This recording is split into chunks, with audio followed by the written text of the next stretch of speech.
How's the Kremlin seeing this? I think that they are taking it in.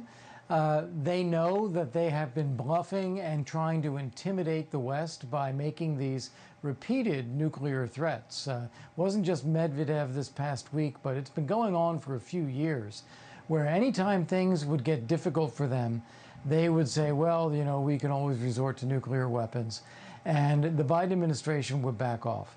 Well, Trump has called their bluff now and said, look, we're going to put a couple of nuclear submarines off your coast, and I don't think you really want to go down this road. And this is basically saying to Vladimir Putin, we're not intimidated by your nuclear saber rattling. We really want you to end this war. So I think Putin is observing this. He's taking it into account. I still think he wants to continue the fighting. He doesn't believe we will use nuclear weapons unless they use them first. But I think he is beginning to realize that Trump is serious about pushing him. Look, to choose a lead story on a Friday night, I can't think of anything more important or more searing to hear than the President of the United States speaking about the American nuclear arsenal, because that's something that presidents just have not done over the course of history. The Russians have been more vocal, as you point out. Is this as big of a deal as I am making it? It is and it isn't.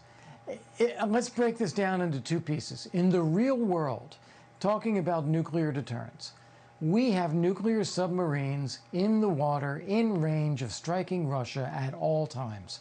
So what Trump is saying is nothing new. The Russians know we have them there. So this is not an escalation in substantive terms. What is different is the fact that Trump is talking about it publicly.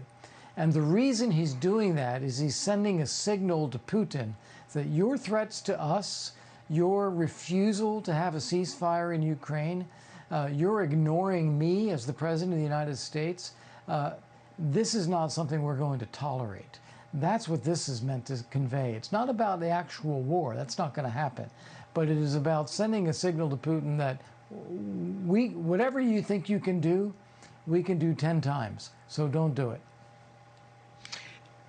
The language, Kelly Meyer pointed this out as well, but the language that Donald Trump has been using against Vladimir Putin has gone from one of friendship and willing to negotiate, which he was shellacked for, to now far stronger than anything we ever heard from Joe Biden. Our producer, Andrew Roberts, put together that progression over time. We're told that it's not ready.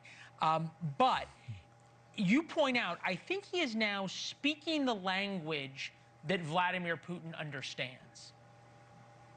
I absolutely agree. Vladimir Putin only responds to force, only responds to what the Russians refer to in their doctrine as a correlation of forces.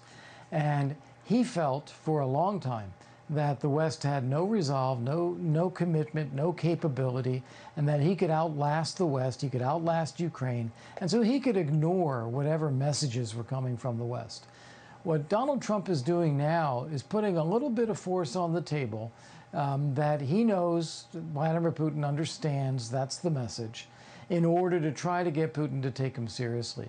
That is exactly the right thing to do, in my view. It is not causing any conflict directly between the U.S. and Russia. People should not think that this is where this is going. It is instead sending a message to Vladimir Putin, you need to take this seriously. I would be remiss not to add, our friend George Will wrote about the moment 80 years ago this week when America introduced to the world nuclear weapons and changed warfare forever. And he noted how remarkable it is that the first use of nuclear weapons 80 years ago, the second use 5 or 6 days after that, and the third use has not happened. The fact remains, though, that American presidents talking about a nuclear deterrence is something that very rarely happens. The last time I remember it really being used, I guess, was Donald Trump when he said, you know, my button's bigger than yours to Kim Jong-un. And before that was what, Reagan, and maybe before that was Kennedy during the Cuban Missile Crisis? Right. Well, people don't like to talk about it. Our populations get worried about it because, quite rightly, if nuclear weapons were actually used, it would be devastating. Thank you for watching. Subscribe below and download our NewsNation app right now on your phone, and you will get fact-based, unbiased news for all Americans.